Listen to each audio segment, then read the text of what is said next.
rong rau là tia rau nó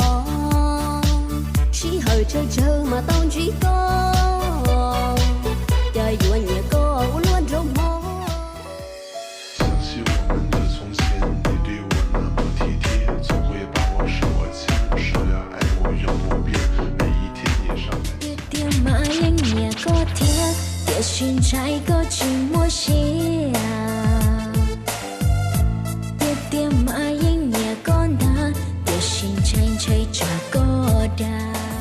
giờ thì tôi nhau kề cứ cho lù đâu có hay tia cứ yo chỉ muốn nuôi lòng xia lù có ý lần mũi chỉ rồi giàu cũng muốn nò ni yo có ý lần đi chỉ ta yo xa đã chi chỉ cứ rú có yo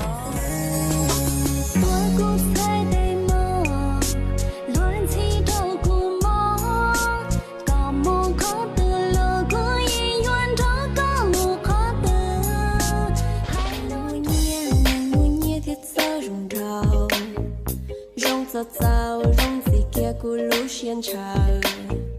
có rong tia vì hay tia cá bao su su ô hô tuần Felipe chỉ nhà nên thơ ra nên đa chỉ tao là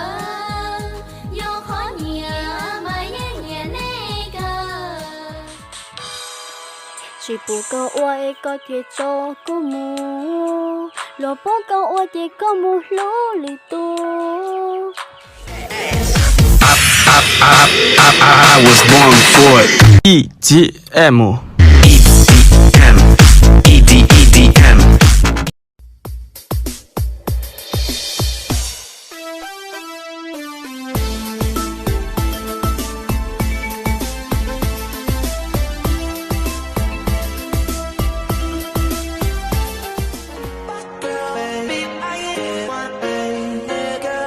Would you die for me? Would you live? yes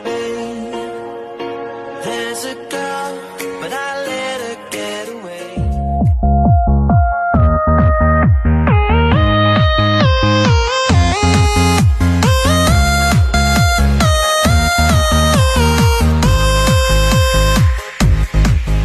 Không nên đâu mong còn luôn để vượt qua ly cha lướt trên nhà tia bỏ nhịp kia cũng sát con lại sáng nấu con về hút qua ly cha thêm đèn trong món xanh nước có gió nắng xanh anh gì ơi anh đánh rơi người yêu này chẳng biết có gặp lại anh hôm nay tia mãi anh nhẹ có thiệt tia xin trái có chỉ mua xia tia mãi anh nhẹ con đã tia xin trái trả có đà